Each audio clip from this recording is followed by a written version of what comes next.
Freedom has many difficulties, but we have never had to put a wall up to keep our people in.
Welcome, everybody. Welcome to the Leo Zagami Show. Today, it's a little bit of an unusual setup because I'm on my own without my beloved wife, who is taking a break, so I can conduct a series of exclusive interviews, starting with a very dear friend of mine who had one of the most crazy experiences you could ever have in the United States of America. Somebody who I used to work with because he was the owner of Global Enlightenment Network, a radio station I actually started to broadcast on with the Leo Zagami Show in the very early days I got here in the United States of America. Then something happened. He participated, unfortunately, to January 6th. He's now known as a January 6th. In reality, he was actually there for the alternative media. But in the January 6th kind of scenario, he wasn't recognized as a journalist. And so he ended up in a lot of trouble. I interviewed him before he got arrested for my Italian show, thinking there might be other opportunities to interview him in the English language. But Darrell Neely is probably, if not the only one of the only Afro-Americans present that day in the Capitol Hill. So today's interview is gonna analyze somebody who was also not only one of the first ones to end up being investigated and condemned, but also the only one who can say he was arrested 2 times for a crime which is not a crime. Today in the United States of America, we have a different president. But during the Joe Biden presidency, I had 17 channels removed from YouTube. We all together saw what it means to be under a tyranny, a dictatorship. And those were the early days of the tyranny. My friend Darrell Neely was a representative of the alternative media, but the FBI never recognized them as such, simply because it didn't have maybe a nice, press pass stating, he's a member of the press. In reality, he's not the only one who ended up in that gulag in Washington, D.C. And today, we're going to have from him all the details of what went on. It's going to be an extraordinary journey into the life of somebody who I have also the honor of calling a friend. So, ladies and gentlemen, on behalf of my audience, first of all, I want to thank somebody who is giving us the possibility to go on the air today, because, we are financed by you, who are the viewers. And we have, of course, a Saturday show sponsored by Dr. Faro. Today's show is sponsored by Daniel Estes, who I want to personally thank for giving us this possibility. And of course, I've also put a link connected directly to Darrell Neely if you want to help him rebuilding his life, because he announced me just while I was going on the air that he's actually going to restart his Global Enlightenment Network. So, ladies and gentlemen, let's welcome all Darrell Neely. How, Darrell? Hi. What up, my brother? How are you doing? Well, it's a great pleasure to have you on board today, and it's emotional because the last time we talked, it was like I almost had the feeling that you were not taking it too seriously, because in reality, the alleged crimes that you committed were pretty ridiculous. That's the word you're going to use? I would have said it was a sham. See, the United States government loves to put people in prison. That's what they do for a living. That's what they do for a fact in life. So once we have the United States government in hand, like we have it right now, then we can do more with it. And I don't understand how people in today's world can stand a big and powerful government, too large, too big, too enormous. We need to make it smaller, because that's the key to surviving in this country. The states are the ones that make the rules for what the people in the state do. The United States government says overshadowed, but we're going too far ahead. Yes. Let's start. Let's make the people understand your whole journey here, because otherwise we might miss a few important steps for the complete understanding of your case. Now, I met Darrell as a colleague who invited me to be part of his digital radio network, which was rather successful back in those days. Especially in the early days of the pandemic, you had a lot of people who were broadcasting through your platform. You were always there, very dedicated to your job. I remember sharing all my work I was doing with Dr. Paul Cottrell, and it was kind of like you were just part of this alternative media world. Then, correct. Then I want to show something here on the screen. This is, of course, regarding your case, with the document number, files, everything. On January 9, they say, and I'm quoting, your case file, filed on, I think, the 30th of September 2021, the FBI received a tip that Darrell Neely entered the U.S. Capitol building on January 6, 2021. Now, let's go back to that. Who gave them that tip? That information actually came about by an I can't say it. See, I have a little gag on me still. Okay, an ex at that time. Okay. And that person, along with others, her cronies, decided to send an email to the FBI to rat me out, thinking they can get some money. Remember, they were having an enormous amount of what's the word I want to use? Bounties bounties. Yeah, let's use that word. Bounties, people, for January 6th. And now look at what we're doing. Look who we are. I mean, we struggle, and the struggle is something intentional. Okay, here it says, sorry if I interrupt you, Neely, that the screenshot of the open source video footage are included. So let's just go in. Darrell, I know that we are friends, and of course we're gonna be chatting and discussing this for years to come. But today I want to really make people understand how insidious this whole thing was. And please reopen your microphone.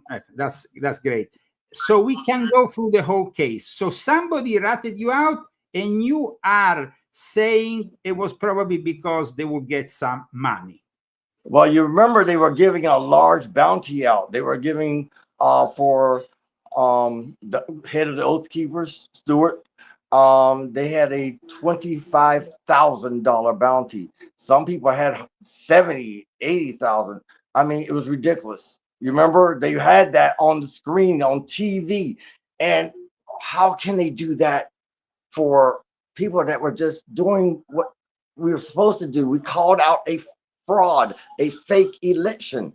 We want to stop the steal. How can we, as an American public, stand still and allow things such as this to happen? Okay, you know that, for example, since Trump came into office, we no longer have problems in saying this. But up until Trump was in office, or was elected, actually, because things started to change soon after his election, we couldn't even mention the fact that these elections were stealed, because our channels would be automatically suspended. Things have changed now, so we are in a new era. Here I read, of course, we are seeing an image that ended up also on a few newspapers, allegedly saying that you even smoked a joint in the office of Nancy Pelosi. There is also an image here of you at the entrance, and there is also an image with a woman dressed in pink, who apparently you say conducted you in the building. Tell me a little bit more. Did you ever find out who that woman was? Her name was Geller, and she is called the Pink Beret Girl. And yes, she did escort me into the building. She said it'd be nice to go in, and we even helped a veteran climb up the stairs because he couldn't move fast and couldn't move swiftly enough. So yeah, I mean, I wanted to see what was really going on.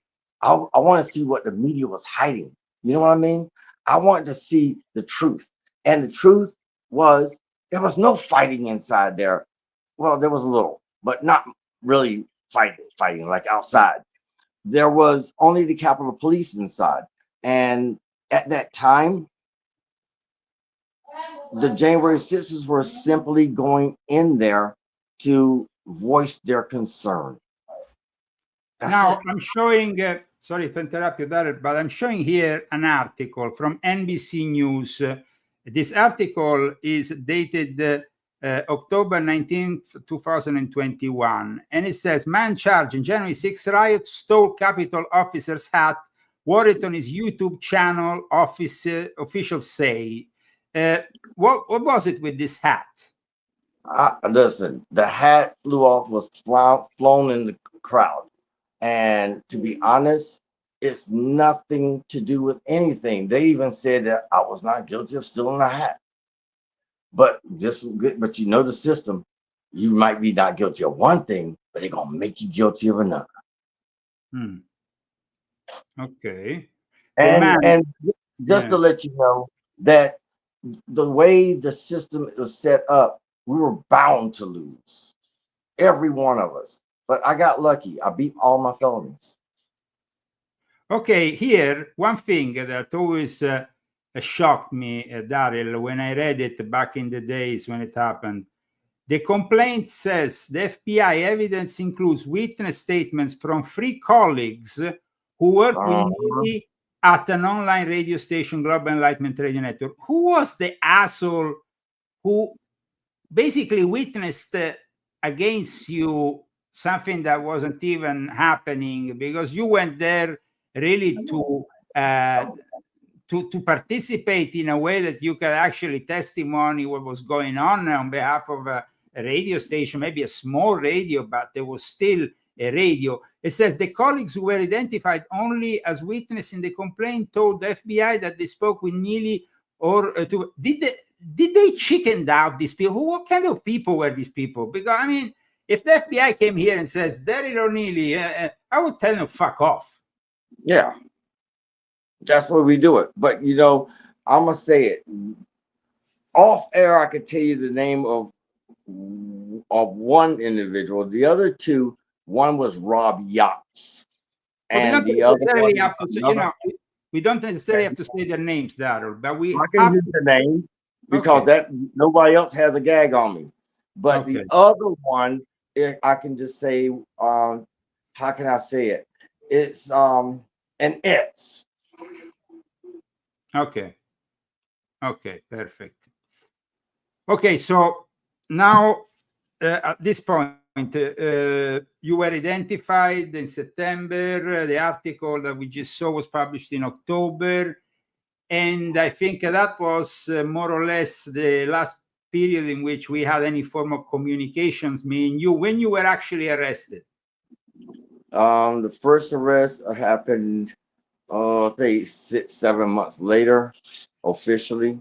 And then the next one. So when they were bringing out these articles, you were already under arrest? Actually, I was being watched. Okay. So when is it that they actually arrested you? I think it was cold that day, that time. So it had to be around October, November. Okay. In fact, it seems like it goes along with all these articles. There is an article here by Courthouse News Service. It says Darrell Neely, a YouTuber and rare Washington January 6 defendant, argued a federal judge was wrong to deny his request to transfer his case out of DC, a move that several writers have unsuccessfully made, including Donald J. Trump. Why did you want this case out of DC? DC is biased. It's politically racist. It's socially racist. I mean, I'm the man with the permanent tan, and the black people didn't like Trump, and anybody that liked Trump was against the system, even though Trump did so much for the people. I completely understand. So you were actually targeted even more than the white folks who were there because you were black. That's what you're saying, basically. Correct. And especially in DC, I was a moving target. As the judge said, I was the spear, the tip of the spear. That's the word, tip of the spear. Think about that, Leo. It says here in another article, this article is from September 2023. So a couple of years later, they came around with this article. Let me show you, because it's kind of weird. Okay, it says here, Darrell Neely is the first misdemeanor defendant to receive more than a year in prison in a Capitol riot case. So that makes you already a unique individual. On top of that, they said that you were sentenced to 28 months in prison for stealing plates. Aside from that, the police hat, which became a jacket, which became I don't know what, because here things are piling up, and I would like to understand more with you, Darrell. I don't know anything about those plates. I don't know anything about plates. What plates? Dinner plates? What plates? Yes, it says here a federal judge sentenced one of only a handful of DC residents charged in connection with the Capitol riot to 28 months in prison Tuesday, marking the first time a misdemeanor January 6 defendant had received more than a year behind bars. Darrell Neely was convicted in a bench trial in May of 5 misdemeanors accounts. Prosecutors say the radio and YouTube broadcaster had spent more than an hour inside the U.S. Capitol on January 6 and stole 4 China plates. as well as multiple items belonging to the Capitol police officer, including a jacket bearing his badge. Is this a lie, a complete lie, a fabrication? It is a complete lie. That article is a lie. Please save it. I would love to sue that company. So by that point, though, Darrell, you spent how many months in prison the first time?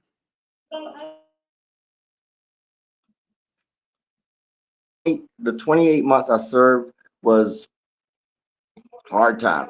It was started off. So you actually, sorry to interrupt, you spent 28 months after the arrest inside? Not including the time that was spent for we gotta hurry up. That not including the time that was spent for being in the gulag, being in okay, because you were rearrested in November of last year, yeah?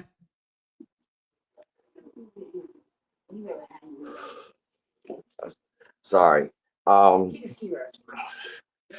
got mama talking. Don't worry. I completely understand, Darrell. I completely understand. It's not easy. Please send my regards to your. Please send my regards to your mother. Yes. But see, the whole situation is this: the whole time that we were in the gulag, I was also before that in Virginia at what was that jail? It was a piece of crap. I'm not gonna lie to you. Can't remember the name because I really don't want to remember these places. Okay, Darrell, first of all, you were regarded as a fugitive. Once they got you, they brought you to a prison. So the first prison, you don't seem to remember the name of this prison. We don't care about that. At one point, though, you were moved to the gulag, the infamous gulag in Washington. Yes. Please put back the microphone, Darrell. Darrell, the microphone. Yeah. Okay. So, can you please describe what happened from the moment you were transferred into the gulag and give us a testimony of what you saw in the infamous gulag in Washington, D.C.? Well, you know, D.C. is not a nice jail system. The boys that were not of my color were brutally beaten. A lot of them were just, it was horrible. I mean, those guys honestly believe that we ran into the White House. Okay, here you talk, okay, let's rewind a second. So our viewers, in the meantime, I want to say welcome to all the viewers who are tuned in. Leo Zagami today, this is the Leo Zagami Show. We are doing an exclusive interview with the J6ER, Darrell Neely, who is also an old friend of mine. I would like also to briefly show on the screen your Gifts and Go in case somebody wants to help you out. We know that you have had some real problems. In fact, you were not able to leave the city after you were released, and you ended up as a homeless individual. That is also something which we will discuss in a while. Welcome everybody to the Leo Zagami Show. This is an incredible story of injustice, and it's also the story of somebody who should have never gone through what you have gone through. So, Darrell, let's rewind from the moment the FBI arrested you. They arrested you because they said you were a fugitive. You missed your court dates. What happened? I actually called into the judge, and my attorney was there, and they actually just sat there, and the judge listened to the prosecution. They listened to the DA's office. Merrick hated me. I mean, that was a direct statement. Merrick hated me because Merrick's the one that said I was the tip of the spear. Then the judge repeated it. They wanted to say that I wasn't a journalist because I don't possess the journalist credentials of being a part of the Senate press corps. That's corporate America. No independents are there. On the other side, there are many issues. I mean, they literally did not want me to have a voice. So what did they do? They arrested me. They detained me. Just like And the last time. I was one. okay, you are talking about the first detention or the second detention? Because, like I said, there was also second detention. Okay, the first detention happened in the fall of 2021. Right. The And second from that moment onwards, you were first of all in a federal prison outside of DC. Yes, in Lewisburg. Okay, in Lewisburg. And then after how many months they sent you to the infamous Gulag in Washington, D.C., where all the J6ERs are? That would be 9 months. Okay, and at that point, you were received by the J6ERs, who you say were people who, of course, were believing in their own view of things. Did you clash with their view of how things went that day? But that was a total clash because that was actually DC Riot Patrol and Capitol Police that were attacking us. I mean, let's just be honest. If you're shooting bang grenades over the crowd's going to split like the Great Divide, and one set of the crowd is going to move forward, the other one's going to move back.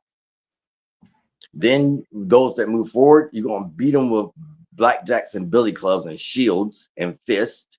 And then you're going to spray them with this toxic spray. It's not OC spray. It's a toxic spray that it's almost like bear spray. I mean, Okay, I had, aside from you, I had a friend of mine who was outside that day, and he said that they were starting to shoot bullets outside in the rubber bullets. Okay. So that's true. So in a way, they instigated people to attack. Correct. And at the same time, they invited them in the Capitol. Yes.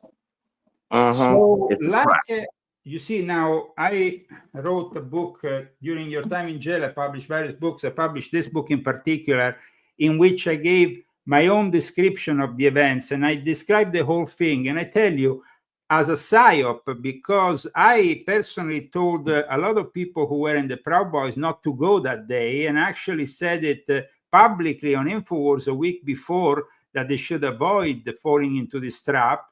And the people who actually followed my advice are still thanking me to this day. In this book, which is, by the way, a book also that was praised, my work by Chancellery, the so-called QAnon shaman, I told the FBI was in course with Nancy Pelosi and those people from the deep state to create this whole thing. So this was also your impression all along. Correct. But see, the more so you have to understand, Nancy Pelosi at that time wanted us to stop everything. Does anybody know what happened those 7 hours while the Senate went downstairs for the count? Does anybody know? No, there's no record of it. So, I mean, there's a lot of things that were going on behind the scenes that we were not part of. And that's the way their system of putting a whammy on the presidential election. I mean, it was a steal. I mean, look at what happened now. Donald Trump beat not one person, but two people, Biden and Harris. That's a handicap match. I mean, you can't make this up. You know he lost. Biden lost that election.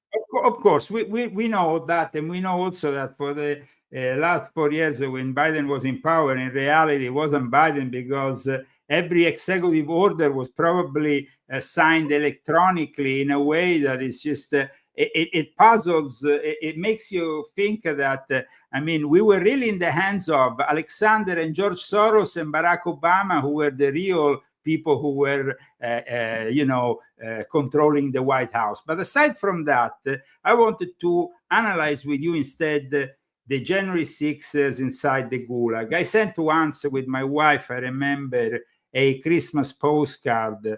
I felt really sorry for them. They seemed to keep in good shape by praying, by being, very patriotic about it. What is your experience inside there? Tell me a little bit about it, because a lot of people would like to know. We suffered at first. The first groups that went through there were tortured, traumatized, beaten, thrown in a hole. It was nasty. The group I came in with was not as bad, but it was bad because the food was terrible, non-nutritious. It was no ice, no water for us there. Then they give us water and we have to drink out of our faucet. But then we got moved to C2A, and at C2A we were good, and because we were in another unit of the prison, or jail. Well, it's still DLC prison. And then we got moved to C2B, then C3A. We were moved around a lot. But we kept our own spirits up. We kept our own brotherhood together. That's what J6ers do. We're family. Like I said, I love my brother. In the end, regardless of the color, you became a big family. It was togetherness for us. But on the other side, the system itself was against us within the jail. That we were beaten and pushed into cells and locked down. That was the issues. I mean, there are a lot of issues. Like the officers were sometimes doing 2-3 shifts and they'd be throwing their attitude towards us. I mean, it was hard, and the food was not nutritious, and medical attention, that's a joke. Now you will describe it more as psychological or physical torture, what went on in this gulag? I would describe it as psychological. Psychological. There was, though you said initially in the first group of people that arrived there, maybe before you, also some physical beating? Yes. I mean, that was by the kids that were in jail. Okay. That were DC residents, Okay, now what I'm going to show to our viewers is going to, of course, piss them off probably even more. Once you got out, things were not easier for you because you were still left there and you were a political prisoner who couldn't even go to a homeless shelter, and you ended up sleeping under a bridge. And you were banned from a homeless shelter simply because of the fact you were a J6. Yes. Greensboro, North Carolina is a terrible place in some ways and good place in some. The law enforcement, they were pro J6ers. The church people, those quote unquote Christians, those are the ones that we had problems with more. Well, I did. They had their own initiatives, their own way of wanting things. They wanted us to bow to them. They wanted us to. Which church are you talking about here? Can you be a little bit more specific? Churches there, because listen, the truth is, a lot of people get their education about politics through church and television. No, well, but we saw what that church leader did to Trump soon after his installment in the White House when he reprimanded him from the pulpit. I mean, that was like just showing what kind of view they have of Trump or of the MAGA movement. I mean, the Catholic Church and Pope Francis hates the MAGA movement as well as all the other churches combined together. So I'm not surprised from what happened to you. But what you feel about the justice system back in Biden's days, and would this whole thing, you think this whole thing will have carried on if Kamala would have been elected? No, we were still been in jail or in prison. We would have been facing same discrimination, same abuse, same. Look, I got out of prison to jail, and issues that we have as J6ERs. Our credit history is crap. I mean, people don't think about this. Our credit's crap.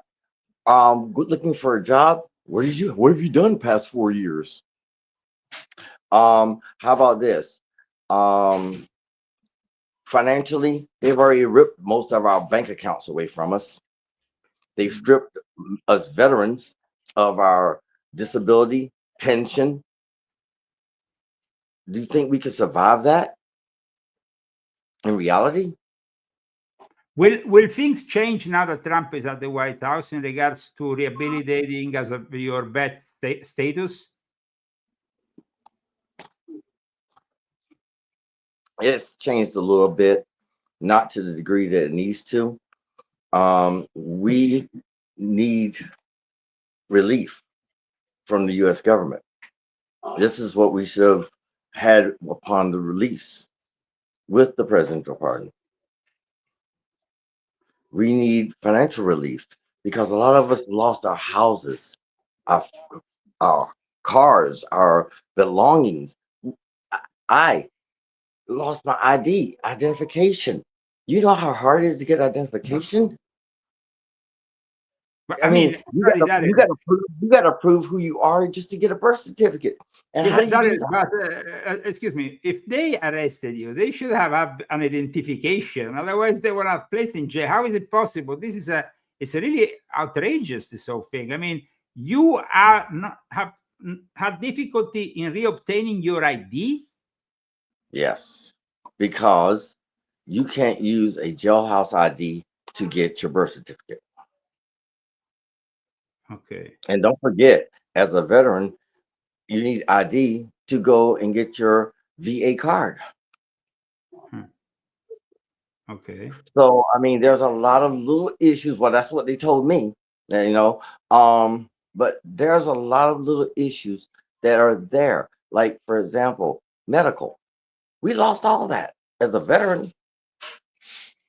J6 vets. That's what's hurting. And you don't think that at the present moment time you can reacquire any benefits, maybe by writing a letter simply to the White House? I mean, if you want, I can help you send it to them. Please do. I would love to have the assistance. I mean, I got Suzanne Monk. She assists. I got Josh Macia. He assists. We got YG, and he assists. The guys that are vets are assisting, but the problem is, it's not reaching the total platform where it needs to touch. Okay, let's rewind a second. Here you were basically saying they destroyed your life. They destroyed your life over misdemeanor charges. And this, I'm quoting you and what you said, because I'm black and I'm America first. So during the Biden presidency, you had no chance whatsoever. What happened when at one point you were rearrested? On the last rearrest, I was going. It was the day before. It was the day before the election for president, and I was supposed to go on. I was supposed to go on Good Morning Raleigh that morning, And it was announced that I was going to be speaking on Good Morning Raleigh. Well, guess what happened? They came and got me. Why? They said I violated, which the judge threw it out. They said feds arrest J6ER who said the entire sentence. Here, this is an article, of course, from my colleagues at the Gateway Pundit. Great photo of you, by the way, here, Darrell. I love my Gateway Pundit. Absolutely. And it says military veteran and MAGA African American radio broadcaster Darrell Neely was rearrested on November 4th. I mean, the day before the elections. And it says reportedly the Merrick Garland, the DOJ has told January 6 prosecutors to continue with business as usual and prosecute Trump supporters with no change. Wow. That's true. Because they just want to destroy us. They want to kill us. They don't want us to survive. They just want a socialist communist society. But let's remember, this was November 4th. Then, right. Of course, the elections happened, and now we have Pam Bondi at the DOJ, we have Kash Patel at the FBI. They are still, of course, working their way into a system built up of lies and deceit. Even they have found a bunch of redacted documents in regards to cases like, for example, the Epstein files and other things. We have, though, people like Dan Bongino, who is also deputy director. I think that you have a chance, and you should have a chance to get back into society and also reacquire your your veteran status, which I think is outrageous you have lost in any way. I mean, the DOJ and the Garland is one thing, but now you have Pam Bondi. Things have changed. I know that, you know, when you spend all this time in prison, you kind of like, it's difficult to get your mind back into the here and now. You at times you're left. You know, I was lucky enough in my life to not spend a lot of time in prison, even when I was accused of espionage and other things. But you tend to go back to the time you are there and not live the present. Now in the present, you don't think that Pam Bondi or Kash Patel or Dan Bongino, who is also a colleague as being a broadcaster and somebody who has done always a great work, can really give you a hand here, because I think that a lot of viewers will see this show and in disbelief say, I mean, you had a radio. You told me before we started the radio show today, before we started the show today, that you wanted to restart your career with your radio next week. Tell us more about that, and tell us also how they probably took all your equipment away and stuff. How did that work out? Well, that came about by another ex. All my equipment was at her apartment in Greensboro, including my comic books and paintings and computers. And you know what she said? I abandoned them.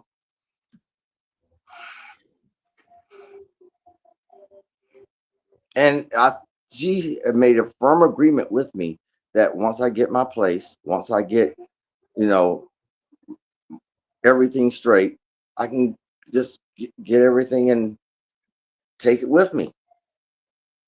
But because I don't bow to nobody, and I don't have a strong will, and I can't be tamed by nobody, the situation became different. The situation is more, she had hate. She had disgruntlements. She started listening to those bloody psychics. So, okay, you have this problem, and of course, regarding the second arrest, you were released a little over a month from the 14th of December. At that point, please reopen the mic, Darrell. Yes, I was just saying that, you know, because my cousin came in, boy, I got a lot of family rolling through the day. Everything that I had wanted at that time was available to me. But now with Pam Bongino, my man, Bongino, I mean, you got to understand, everything is going to be beautiful. They say it is. But in the end, I mean, I what think happens the next we time? need to make Darrell great again, and so we need to work. Darrell needs to be great with everything that's going on, but it's hard because I need my identification. I need my social security. I need a firm place to stay. I need to get my business back started. Come on, I was making good money and I was living a good life at that time. And we were doing wonderful. You know, you were there at Global Light Radio Network. We were doing the thing. I was on Sirius XM, iHeartRadio, had even threw us on an FM station. So we were making good money and we were growing. The bottom line is that we need help. I need help. Okay, where can people find you? Sorry, put the mic back on, Darrell. Yeah. Yes. Where can people find you? Because I'm sure there will be a lot of people watching this. This is going to be broadcast also in a few hours on Band.video on Infowars Media. And so we will have a lot of people watching this interview. And I hope that it reaches a lot of people all over the country that can maybe somehow help you. Well, you can find me Twitter, Facebook, the usual places. And also you can just find me doing my radio station, the radio interviews. I'll be coming back soon. Give me 2 weeks and it'd be great. Everything's gonna be you are working on that. You are not giving I'm up. working on it. I'm building my own website. I've had a loophole again, other things, but that's going to be changing soon too. Everything's going to be working the right way. I'm glad that you have this positive attitude. Let's go back a second to the last article, which showed you having some serious trouble.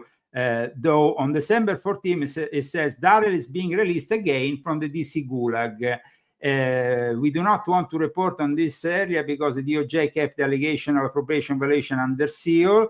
I want to go further in this article because it says the only clues we had that Darrell has been unable to pay restitution of $939.93, like many others, such as John Mellis, even those with impeccable pre-January work credential. Did you manage to pay that? Volume, Darrell. Volume. Please open it the was mic. supposed to be $100 a month or something like that. Yeah. I didn't have a job. I was homeless. I didn't have anything. So what can I give? Did you manage a little bit with the Gives and Go to get that sorted? Yes, I did. Oh, God bless you. God bless you. I'm glad. But here's the situation of that. With the pardon, all that went away. But we can talk about that one also later. Okay. So the DOJ, it says here, stole all the belongings he had on him now a second time. I mean, you are, of course, now relying on your family. At the same time, you told me that the January 6ers have become like a family to you. Do you still have like close contact with them? Oh, I have a beautiful close contact. We call each other. We talk. We call each other late at night, in fact, just to, to what's the word? To let off steam. Talk about issues that we have. But I mean, I just want people to understand that everything that we've been through and everything that we're going to go through, which, boy, we got a lot of talking to go through, brother. It gets deeper, a lot deeper. I mean, this is just a touch of the iceberg about what we are going through and what we have gone through. But on the other side, there's some PTSD, there's stressors, there's a lot of anxieties. And in order for that to be rebuilt, guess what we have to do? They're going to have to give us medical.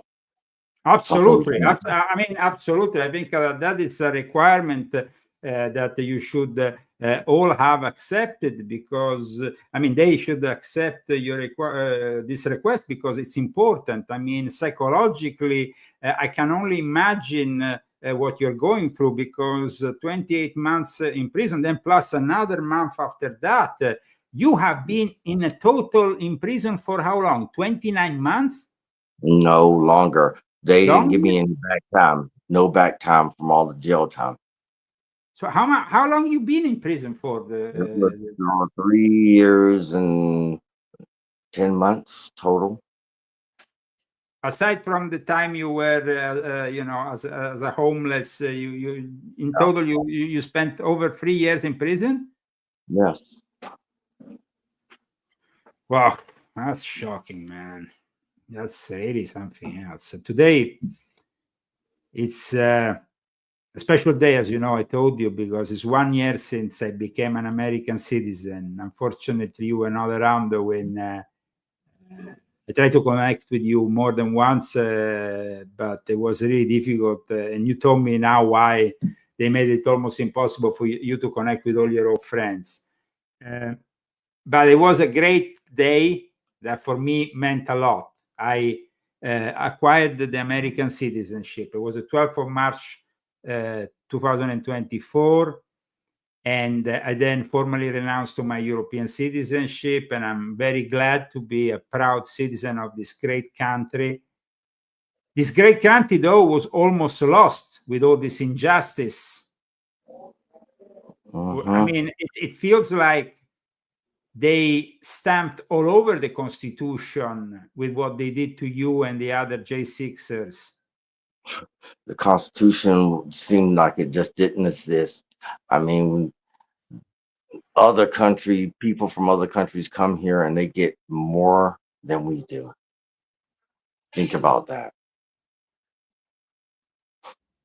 Yeah, well, I mean, that was, I remember, still in the Biden era, which was a nightmare for the whole country. I think that nobody wants to ever repeat. So let's go back a second to your first impression of the new Trump era. Now that Trump has had these 4 years to see how things can go really wrong, and everybody had the possibility of seeing that, we re-elected Donald J. Trump. And of course, now he's trying to make America great again, but it's not easy. I mean, we have still the Biden economy, the Biden inflation. We have, of course, now all these tariffs and all the controversy surrounding what Trump is trying to do. What is your view of Trump now after all these years? And I mean, you have been a political prisoner who fought for the MAGA movement, so you can have a say. And I'm not going to censor you in any way, shape, or form. You're free to say whatever you want. This is the best damn thing I've ever seen in my life. You know why? Because we get to speak out. We get to be free as January 6ers and J6 vets. And I want to make sure everybody understands that we have fought hard. We've bled. We've cried. We've shared pains that nobody else has ever attempted to share.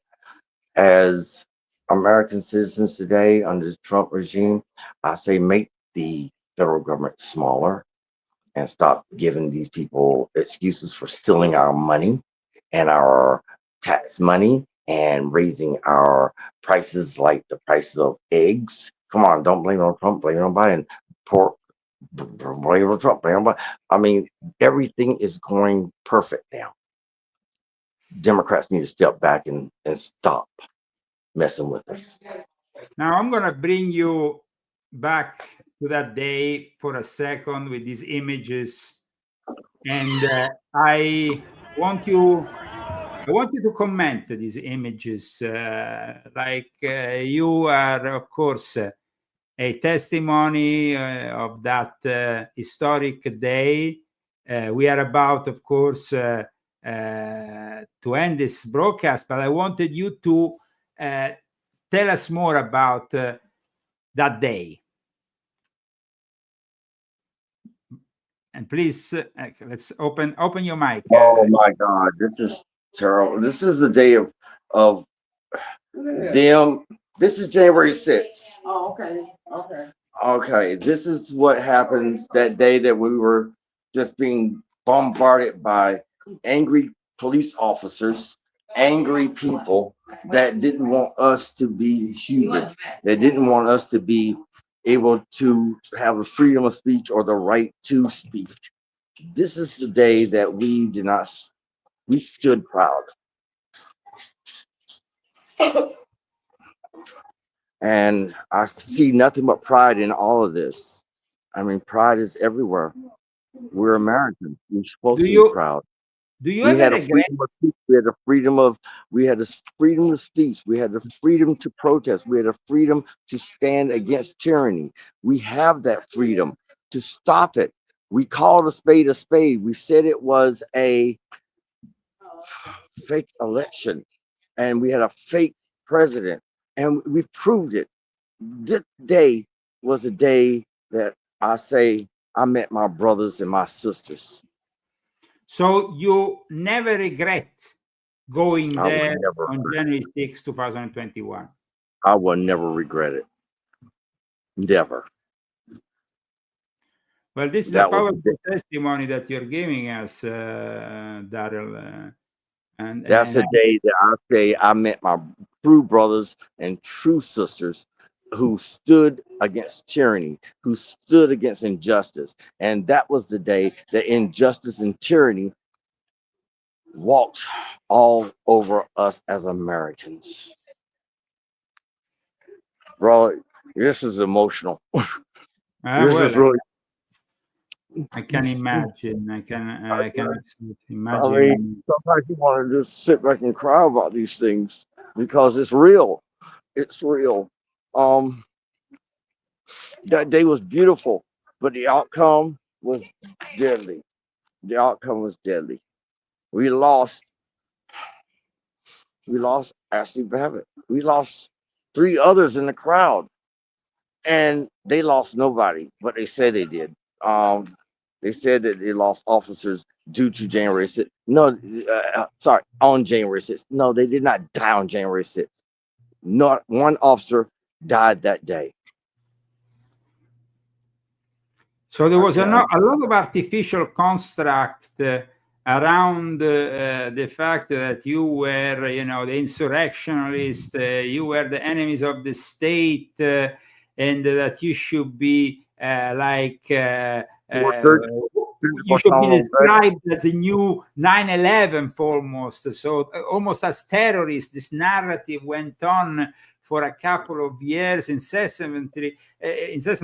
How did you feel when you heard these things constantly from the media that were relating an event like this one to the terrible events of 9/11? I've never witnessed anything like this since the Tea Party. You remember Tea Partiers were ones rioting in New York City and all the cities in the country, and they didn't get treated like this.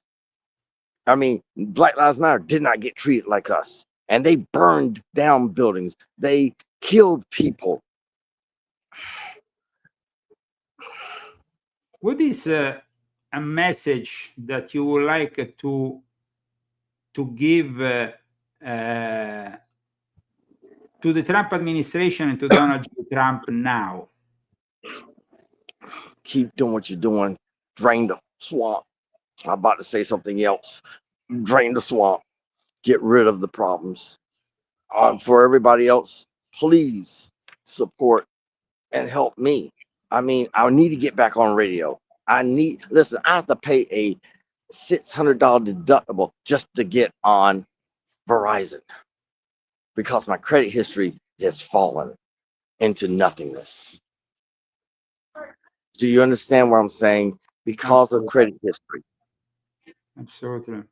You need to absolutely rebuild your life, and I'm glad that I was able to have you on my show today. We have on the screen, of course, your Give, Send, Go, and I pray for you, and I hope that the next time I have you here is also because you're back with your Global Enlightenment Network. Bro, so I hope you stay strong. If you only understood how much pain it is just to to see that scene and see how people got hurt. I remember in my back of my mind a child in her father's arm getting sprayed with that tear gas spray, and also him getting beat. These are scenes that people do not see. These are There's scenes a lot that we don't understand still of that day, and we haven't seen, of course. But what about the future now for the January 6ers? The future is, it's there. There is a future. We don't know which way it's going to go, though. We don't know how it's going to go, but we know it's there. And with Trump leading the way, and with Doge taking its hand and shrinking and destroying the establishment the way it is, because the establishment needs to be destroyed. It needs to be rebuilt. It needs to be handled with a chainsaw, not a surgical knife. It can be beautiful, but it can be beautiful for all Americans, all people, all races and colors in America. And it can be beautiful for those that come here with the dream of being an American. Look at you. Thank you so much, Darrell. I'm truly honored that you said this today. And I'm really glad to find you positive in front of a future which is uncertain for everybody. But you seem to have always a positive outcome. And I'm sure that we will be talking again about making America a great country with Donald J. Trump, and also with J.D. Vance, who has demonstrated to be also a very special vice president in his time in office. You have mentioned Doge. There is a lot of controversy surrounding Doge at the moment, especially because the leftists can't digest, that Doge is kind of investigating all their money waste, even abroad and everywhere. The change, though, it's in the air. And at the time of change, we have also time of uncertainty because the system wants to fight us. The system wants to fight us. Now, I wanted to show you something. You know that, of course, the subjects of the day include also Ukraine. Ukraine has been since 2022 a big show that has made the military-industrial complex extremely rich after the pandemic made the big pharma extremely rich. So these two elements of the new world order of the establishment have made a lot of money, while the rest of the world seems to be poorer and poorer. Now Europe is like on the verge of war, but Trump, of course, is trying to bring peace. And only a few hours ago, Volodymyr Zelensky, who is really an actor working for this establishment, has said he's available for this truce, for bringing this peace around, after having a big clash, of course, with Trump at the White House. So let's check him out. Доброго дня, вітаю. А я думав, що ми будемо всі. Американська сторона хотіла, щоб українська сторона продемонструвала готовність до швидких кроків до закінчення війни. Після цього, якщо українська сторона продемонструє, американська сторона давала нам слово, що вона відновить допомогу, так, і американська сторона це зробила. Ми продемонстрували, вони це зробили. Чи готові ми до припинення вогню або до тиші? Ми конкретно це зробили і сказали так. А питання, чи буде готова на це руська сторона? Now, On Friday, this actor, of course, is being put a little bit on the side. The big players here are, of course, America and Russia. And on Friday, there will be a phone call between Trump and Putin to hopefully sort things out. What is your take, Darrell, on the end of this war, the possible end of this war? I'm going to be honest with you, okay? When I say honest, I'm going to be 100% pure-blooded honest with you. Zelensky needs to be removed. First of all, he disrespected the White House. He disrespected the President of the United States. He disrespected the Vice President of the United States. Number two, he has not had an election in his country. So basically, you guess what he is now, dictator. Number three, Ukraine has been the seat of, what's the word I want to use? Child trafficking, drugs, anything you can throw at it. And weapons that end up in the hands of the cartels, that end up in the hands of the mass everywhere. Don't forget the chemical weapons, and also, I mean, you can't argue with these facts, and you can't argue with how dirty Ukraine has been. Yeah, the people, it's not the people, it is truly the leadership. The leadership, and here we go back, Darrell. Here we, sorry to interrupt, but we go back to the same people who made your life a living hell. Joe Biden and his administration. Feeding them money, feed them money, feed them our weapons, feed them our United States of America weapons. And guess what they can't do? They still can't hold off Russia. You know something? Putin was right. I'm gonna say it. Look, I'm not for Ukraine. I can't argue with it because Ukraine's been the seat of Biden family love for too many years. So they're dirty. We know they're dirty. We know that they've always been dirty. I mean, it's a fact. It's been that way for years. So this great injustice that all you J6ers had, then of course gave the way to then other terrible things that happened during the Biden administration. Let's not forget the disaster in Afghanistan, which probably inspired. Oh my God! Why would you let the State Department evac military? Come on, hold on. Let's try this again. The military is evacuating, and they're taking citizens with them. Why are you letting the State Department dictate that? That was stupid. That was ignorant. That was beyond. Look, I'm sorry. If there was any rational thinking in the world of Joe Biden and Kamala Harris, it would be probably reading the book Three Little Pigs. That's all they have left. Yeah.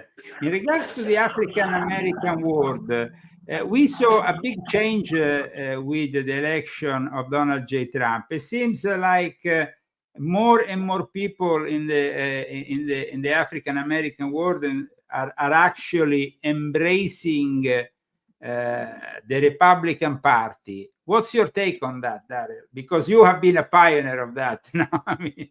Oh yeah. Well, let me be honest with you. They should have been embracing the Republican Party from the beginning. I mean, freedom of slaves. Who was it? Republican. Who gave us equal rights amendment? Who gave us? I mean, it goes on and on. The problem that we have is not the embracement of the Republican Party. It is how many lies can those Democrats tell? Think about that one. They've lied and they've misconstrued stories and told blatant lies on top of it. Like, here's Nancy Pelosi. Well, I didn't get a phone call from Trump about bringing the National Guard. Well, I mean, we saw the face of Nancy Pelosi during Trump's speech. She was almost having a heart attack or something. She was twitching, like her face was like moving. And Kind of, Maxine Water. Maxine, you can't beat James Brown lookalike contest winner. Yes, right. I said it. James Brown lookalike contest winner. Maxine Water. She's just lost. I'm sitting here listening to her, and they're going to the Department of Education, and they say we can always go in there, but not now. Trump has plans. Why are you trying to interrupt the plans of the president? He has the right, as the head of the federal government, to be able to maneuver these things. I mean, Now- Congress is money. Congress is money, okay, and making bills, okay. But guess what? You don't fight presidential orders, and there's no bias in his presidential orders, and there are no lies in them. It's point blank. Look, you're illegal. Get the hell out of here. Hey, guess what? You're stealing not only taxpayer money, but you're also what? Getting medical, food stamps, and a house, and a car, and perfect credit, and da da da. You can't make this stuff up. You can't. You Now- never could. That was brilliantly exposed and said by you and Darrell. Let's not forget for the viewers who are seeing you for the first time that you have been speaking about these things for a very long time. As you know, soon after, there is a question I wanted to ask you regarding the guy who was the January 6th defendant who was fatally shot after being pardoned. What do you know about that? We know nothing about it. He has his gun in the car. In the car. Okay.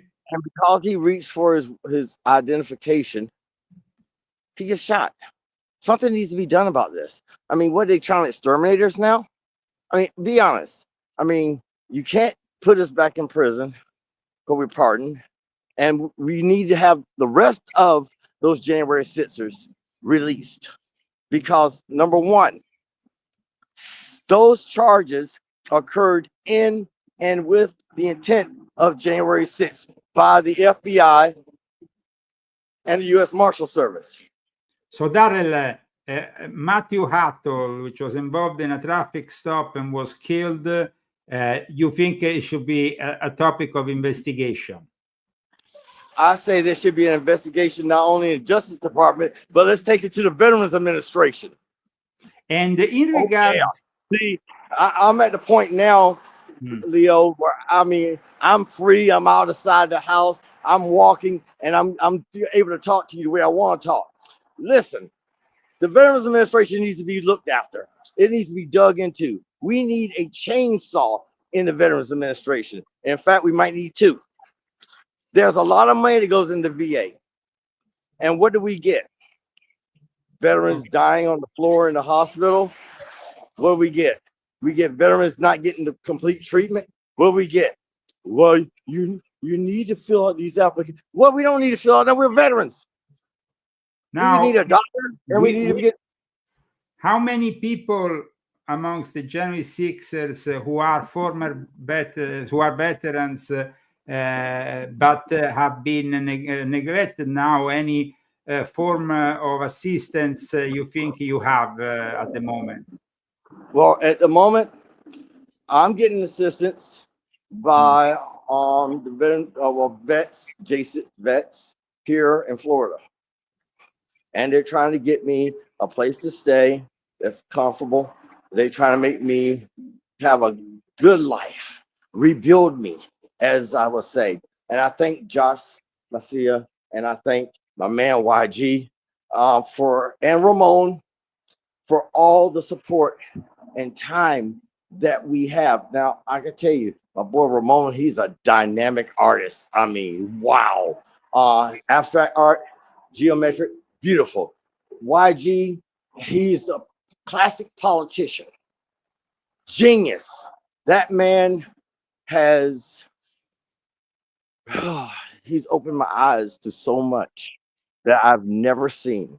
And then on the other side, we have, of course, Josh Messiah and his partner Solomon that work here at the Modern Towers here in Homestead, Florida.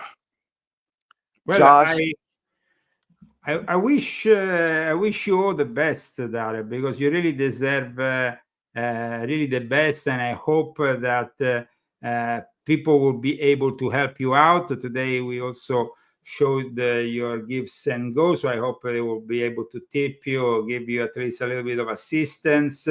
What would be your last message in today's show? And will you write a letter to the Trump administration on behalf of those J6ers who have still trouble in getting back into the day-to-day life? my statement to the American public about just stand behind Donald Trump. Listen, he makes a promise, he completes the promise. He hasn't failed us yet. I mean, geez, that almost sounds like a Christian thing. But no, he does what he says he's going to do. And how can you beat that in a president? The one that can stand there and speak without having to look at clip notes and have somebody in his ear telling him what to say. How do you beat a man that knows business and has the baddest man in the world with him, Elon Musk? And I gotta say hi to May Musk. Hey May, May Musk, that's mom's. I love her to death. How do you beat a team like that with Mr. Kennedy? Yes. How do Well, you beat it's definitely a very dynamic team, and we hope that after people saw today's interview, they understand that J6ers have been really through a lot. At times, I see the images of the cells you were staying. Some of the people, at least, were staying at the Gulag in Washington, and it was like unbelievable. I mean, it was like something out of this world, so small and sad. Cells Really are small. Listen, we were packed in like sardines. We were treated like crap. And we had to stand up for ourselves in order to get some respect. After a while, we had some people that gave us, some officers that gave us respect. Lieutenant, can't remember his name either. But I mean, it's a good thing. It was a real good thing that we came together and they allowed us into a January 6th unit. But on the other side, Leo, this last time I went there, I couldn't be in a J6 unit. They wouldn't allow us to be. They disbanded the January 6th unit. Why? What happened? They understood it was just too bad, and they kind of built up something else. No, the thing is, J6 unit was so peaceful and so serene that officers didn't have to do really anything. Ah, wow, that's interesting. Yeah, but it was the way it is. That's the way it was. That's but very. The bottom line, but here it is. The other side of it is we were also not allowed to do much. Like we would miss recreation day. We would miss medical. They would stop us from going to medical, or they would tell us, well, you know, if you don't go to if you say you don't want to go to medical, you'll lose privileges. Everything's about privilege, if you understand what I'm saying. Mm-hmm. Privilege is how they how to say browbeat. And for the public out there, here's a good way of looking at it and understand. Jail life is not a good life. But what they do is they keep you there so long that you become accustomed to it. And it takes a lot of time to decompress. Absolutely. That's why that kind of situation. That's why you need medical help also at a psychological level. I feel that would be an important step for you. But we're being ignored. We're being ignored. We listen. They want to. The VA wants to pump pills in you. Okay. They don't want to get you to sit down and talk about the issue that is at hand. They just All medical doctors that I've been around want to give me pills. And you know, from COVID, and you know this, Leo, yeah, the doctors get a cut. yeah. They get a kickback. So No. I mean, I published a book that I hope I will be able to give you sooner or later.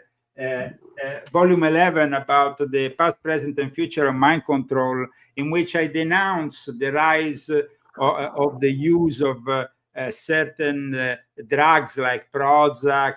Prozac, you remember, in the 90s became the big yeah, thing, and maybe many other drugs that in the end have made more damage than helped out people, because they are part of the plan. They are part of the plan, so people become dependent on the big pharma. We saw it ourselves also when they started to promote the idea that the vaccines were the ultimate solutions and solution for this pandemic. And then in certain countries like Italy, for example, but also here in America, those people who were vaccinated at times, they were forced into the vaccination. They had a lot of problems physically.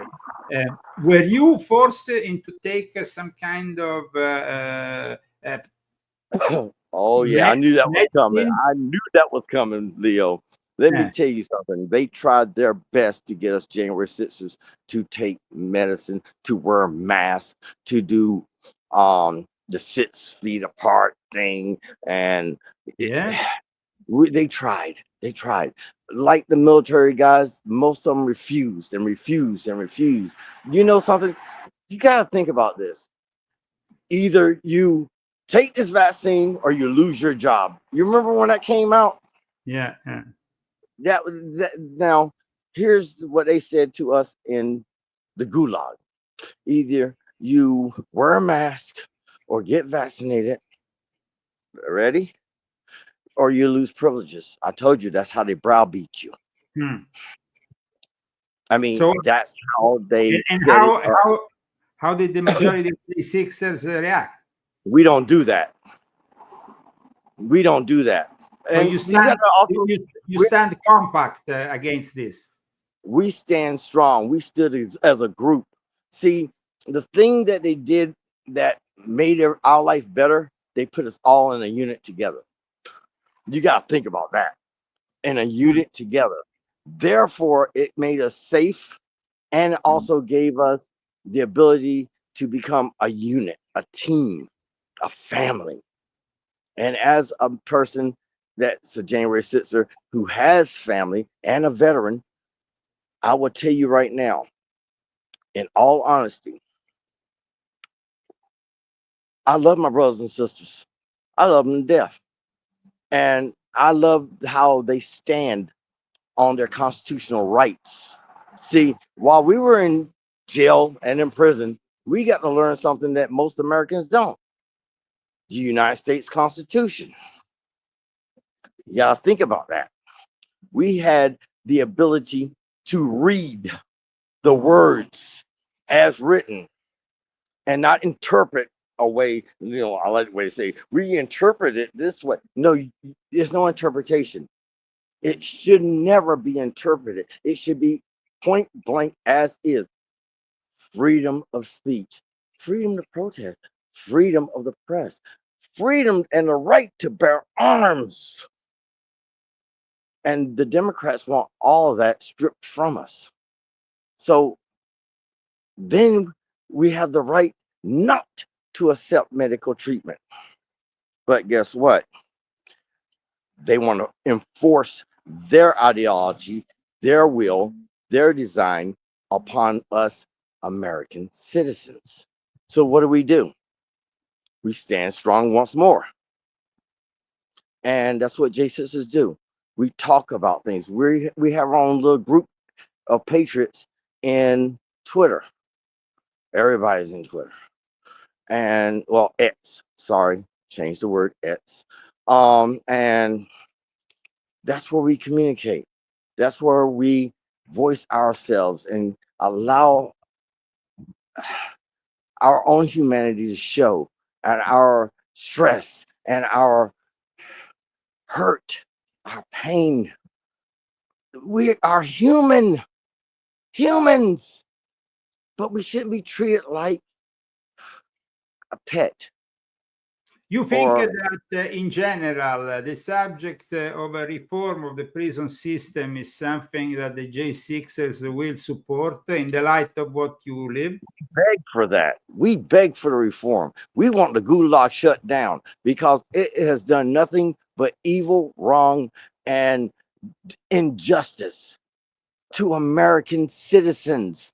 Listen, the Patriot Act was never meant to harm or to put in question a citizen of the United States of America, but it's been used as a weapon upon us January 6ers. Let Some me of us ask can't you, even fly. Some of us can't even fly.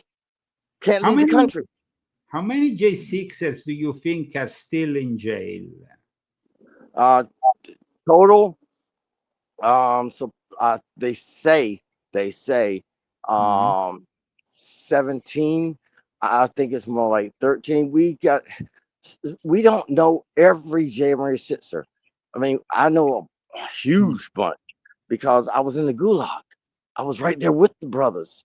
I was there with them when Jake Lang wants to pray and have people pray. We were standing there and doing the Pledge of Allegiance, and we we we we are patriots. We're not nobody's push toy.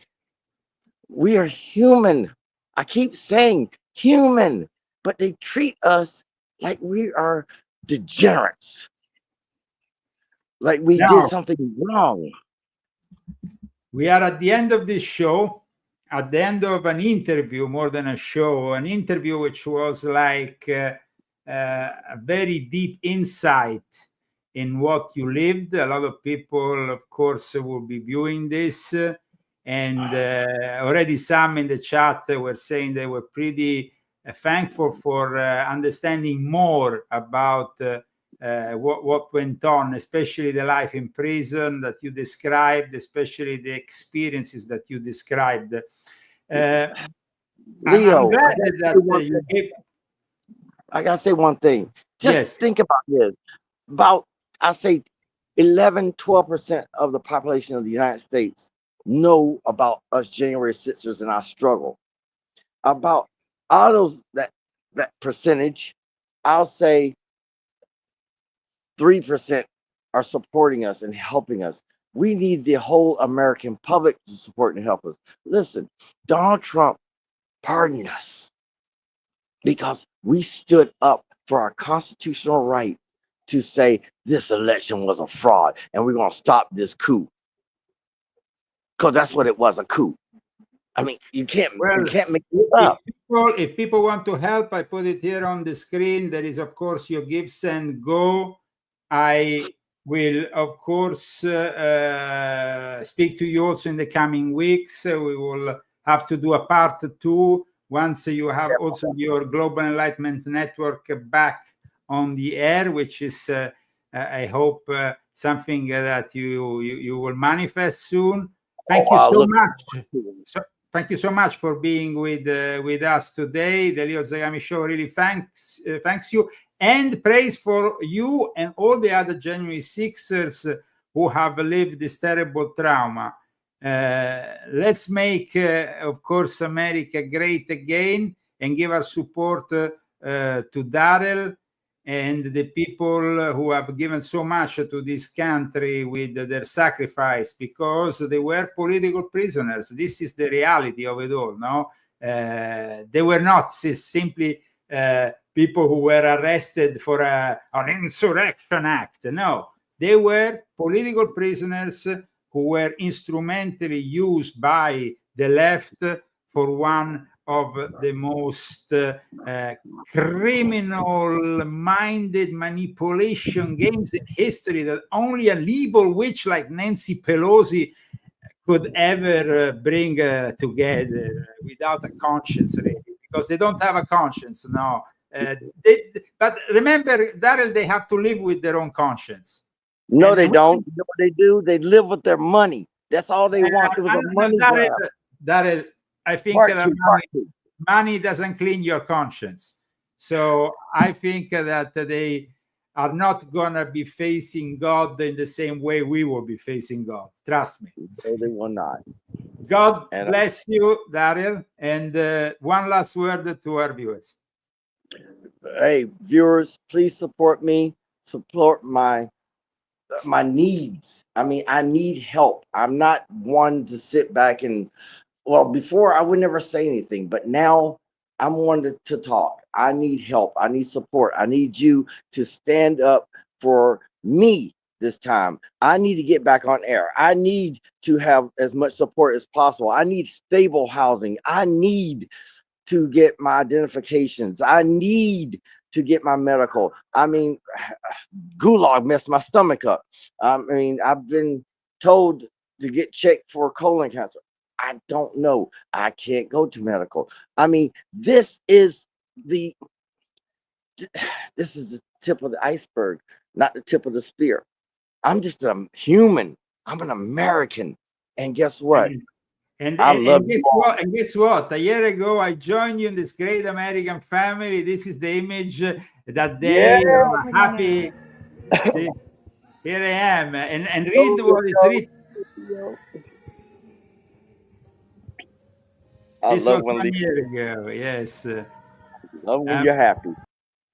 I'm very happy and I'm very honored that I had you to celebrate with this 1 year anniversary of becoming America, which is still the greatest country in the world. God bless USA, USA, USA, and God bless you all. And we speak soon. Take care, guys. Please share this video, put like, and of course, support Darrell.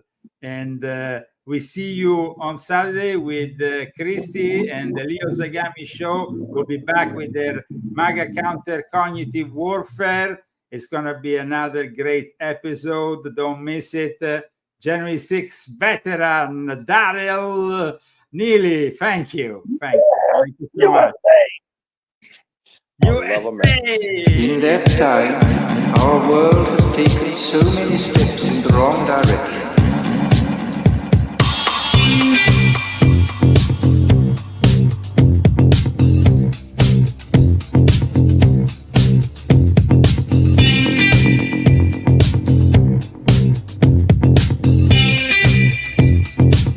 Negative utopia, science, technology, social organization, dehumanization.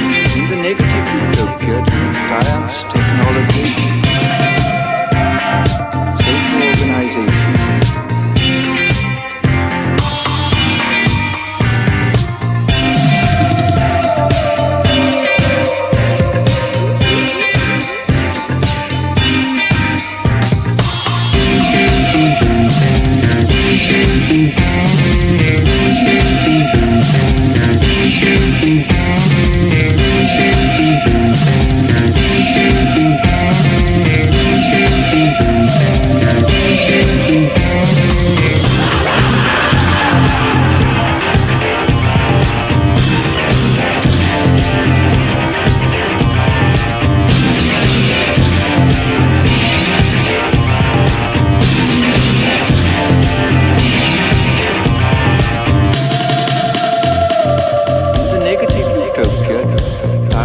Technology, social organization, dehumanization.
Technology, social organization,